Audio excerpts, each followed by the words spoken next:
2024 सालको अन्त भइसकेको छ। 2025 सालको सुरुवात, पहिलो दिन हजुरहरू सबैजनालाई नयाँ वर्षको शुभकामना। यो नयाँ वर्ष भन्ने बित्तिकै हामीमा एउटा जोस, जाँगर हैन हामीले अनुभव गर्न सक्छौँ। हामी जहिले पनि नयाँ सालको सुरुवातमा कसरी यो साललाई राम्रो बनाउने, कसरी यो सालमा आफ्नो परिवारलाई एउटा राम्रो कुराहरू दिन सकौँ, कसरी आफ्नो सपना पूरा गर्न सकौँ, हामी सबैको सोच त्यस्तै हुन्छ। र कतिजनाले यो नयाँ वर्षको सुरुवातमा एउटा राम्रो लक्ष्य निर्धारण पनि गरिसक्नु भएको छ। तर कतिजना कन्फ्युज पनि हुनुहुन्छ कि कसरी नयाँ सालको सुरुवात गर्ने, के त्यस्तो कुरा गर्ने जहाँ चाहिँ हामी आफूमा पनि प्राउड फिल गर्न सकौँ, हाम्रो परिवार पनि हामी माथि प्राउड फिल गर्न सकौँ। आफ्नो कुन त्यस्तो बानीहरूलाई हटाउन सक्ने हैन। आज कन्फ्युज हुनुहुन्छ भने म मेरो आफ्नो अनुभवद्वारा म कुनै कुराहरू सेयर गर्न चाहन्छु जसले गर्दा हजुरहरूलाई आफ्नो लक्ष्य निर्धारण गर्नमा बेनिफिट होस्, फाइदा होस्। त्यसैले पहिलो कुरा हामीले कसरी सुरुवात गर्ने भन्दा हामीले यो स्पिरिचुअल प्र्याक्टिसलाई हामीले बिर्सिनु हुँदैन। हामीले एउटा कुरा विचार गर्नुपर्छ कि हामी जतिसुकै जीवनमा अगाडि बढौँ, यदि हामीले त्यो कुरामा ध्यान गर्न सक्ने पावर भएन, त्यो काममा फोकस गर्न सकेनौँ हैन, हामी आफ्नो मनको नेगेटिभिटीलाई हटाउन सकेनौँ भने फेरि हाम्रो लाइफ त नर्कै हुन्छ नि त। बाहिरी कुरामा हामीले यति ध्यान दियौँ तर भित्री कुरामा ध्यान दिनौँ भने फेरि त्यही हो हैन, लाइफ भनेको नर्कै हुन्छ। त्यसैले सुरुवात हामीले एउटा स्पिरिचुअल प्र्याक्टिसबाट किन नगर्ने, किन हामीले 5 मिनट ध्यान सुरु गर्ने हैन, किन हामीले चाहिँ यो दिनको एकचोटि चाहिँ हैन आफूले आफूलाई टाइम दिने, प्रकृतिमा बस्ने, अलिकति आधी घण्टा भए पनि आफ्नो शरीरलाई फिट किन नराख्ने। शारीरिक स्वास्थ्यको ख्याल राख्नु, मानसिक स्वास्थ्यको ख्याल राख्नु, यो सबै स्पिरिचुअल प्र्याक्टिसमा पर्छ। र हामीले स्पिरिचुअल प्र्याक्टिसमा अलिकति ध्यान हैन 5 मिनटबाट सुरुवात गर्ने, अलिकति एउटा राम्रो लेक्चर हैन, एउटा राम्रो गुरुहरूको भनाइ बिहानै मर्निङमा किन नसुन्ने। जबकि हाम्रो ब्रेन यति धेरै तेज भइरहेको हुन्छ भने त्यतिखेर हामी एउटा राम्रो कुराहरू किन नलिने। यदि हामीले यो 2025 मा चाहिँ पहिला भित्रबाट सुरुवात गर्यौँ, आफैबाट सुरुवात गर्यौँ भने के हुन्छ भन्दाखेरि यो बाहिरको संसार भनेको हाम्रो भित्रकै संसारको छाया हो।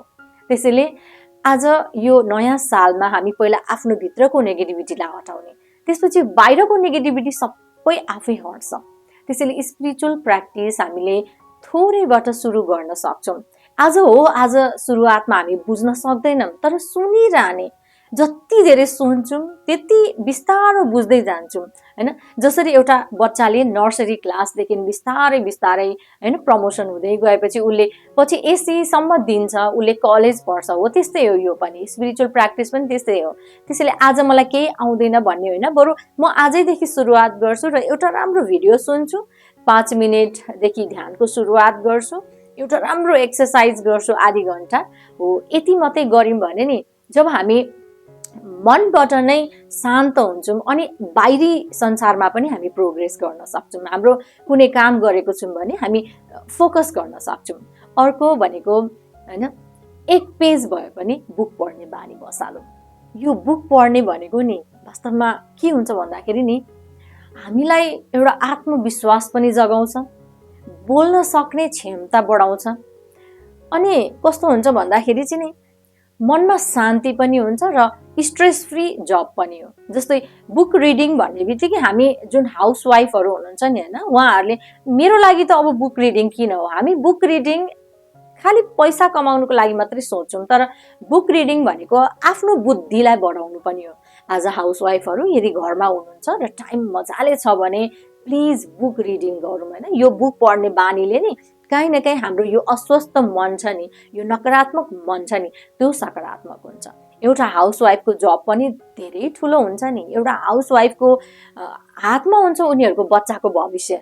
जब आमालाई हैन एउटा राम्रो कुराहरू गरेको देख्छ तब त्यो घरको छोराछोरीले पनि बिस्तारै राम्रो कुरा गर्दै जान्छ, उनीहरूले अब्जर्भ गरिरहेको हुन्छ। त्यसैले यो नयाँ सालमा यदि आफूसँग टाइम छ भने हैन पहिला सुरुवातमा 1 पेजदेखि पढ्न सुरु गर्ने, किनकि एकैचोटि हामी धेरै बुकहरू पढ्यौँ भने यसलाई कन्टिन्यू गर्न सक्दैनौँ, किनकि हाम्रो माइन्डको हैन एउटा प्रकृति नै त्यस्तै छ। हाम्रो माइन्डले गाह्रो कामलाई कन्टिन्यू गर्न सक्दैन। त्यसैले इजी गर्ने, एक पेज पढ्ने, एक हप्तासम्म एक पेज पढ्ने, अनि त्यसपछि कम्फर्टेबल हुँदै गएपछि 2 पेज पढ्ने, 3 पेज पढ्ने, त्यसरी हैन आफूलाई बढाउँदै जाने र बानी बसाल्ने। यदि यो एउटा बुक रिडिङको ह्याबिट बसाल्न सक्यो भने नि हाम्रो लाइफमा ग्रोथ पनि हुन्छ, स्ट्रेस फ्री हुन्छ, तनावमुक्त हुन्छौँ हामी, हाम्रो बुद्धि बढ्छ, हामी हैन भिडमा पनि हामी बोल्न सक्छौँ र काहीँ न काहीँ हाम्रो काममा पनि प्रगति हुन्छ।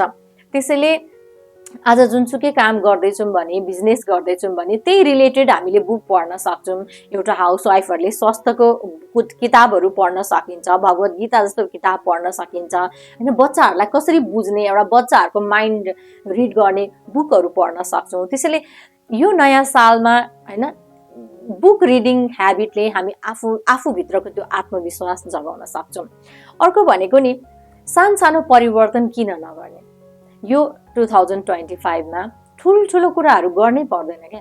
हाम्रो लाइफमा हामीले यहाँदेखि जर्नी स्टार्ट गरेको छौँ भने एकैचोटि डेस्टिनेसन हैन गन्तव्य हेर्ने होइन, हामीले एक एक पाइला अगाडि चाल्ने हो। त्यसैले हामीले सानसानो परिवर्तन किन नगर्ने। यदि आज कुनै खानेकुरा खाएर मेरो स्वास्थ्यमा गडबडी भइरहेको छ भने त्यो खानेकुरा किन नछोड्ने यो साल, हैन। जस्तै चिया नै हुन्छ, जस्तै चियाले कतिजनालाई एसिडिटी हुन्छ, पेटको प्रब्लम हुन्छ, डाक्टरले भनिसक्नु भयो र पनि छोड्न सक्नु भएन भने बिस्तारै बिस्तारै 3 कप खाँदैछौँ भने पहिला 2 कप बनाउने, हैन, त्यसपछि 2 कपबाट 1 कप बनाउने, अनि बिस्तारै बिस्तारै आफ्नो मनलाई चाहिँ भनिराख्ने कि यो मेरो स्वास्थ्यका लागि राम्रो होइन। जस्तो मलाई त खान मन लाग्छ तर मेरो स्वास्थ्यको लागि राम्रो होइन। बारम्बार जब हामी आफ्नो मनलाई चाहिँ यो चिज मेरो शरीरको लागि राम्रो होइन भन्छौँ अनि मन कन्भिन्स भइसकेपछि त्यो पक्कै पनि छुट्छ। त्यसैले हो त्यस्तै कसैको नङ टोक्ने बानी हुन्छ, कसैको के बानी हुन्छ, हैन, जसले गर्दा चाहिँ काहीँ न काहीँ हामीलाई हैन लाभ त दिएकै छैन भने हो त्यस्तो सानसानो ह्याबिटहरू किन नहटाउने, हैन, यो 2025 मा। सो सानसानो ह्याबिटले पनि कहिलेकाहीँ ठुल्ठुलो इस्युहरू ल्याइदिरहेको हुन्छ। सो हामीले यो प्रयास गर्नुपर्छ।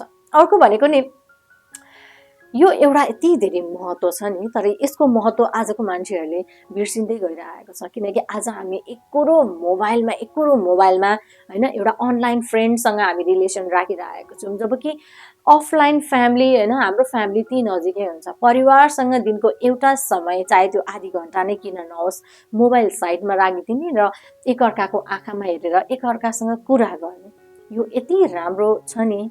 आज हामीलाई सुख हामी एउटा ग्याजेटले दिएको जस्तो लाग्छ, मोबाइलले दिएको जस्तो लाग्छ, राम्रो लुगाले दिएको जस्तो लाग्छ, हैन, एउटा लग्जरियस कुराहरूले दिएको जस्तो लाग्छ। तर हामीलाई सुख हाम्रो परिवारले दिन्छ, हामीलाई सुख हामीलाई माया गर्ने मान्छेले दिन्छ।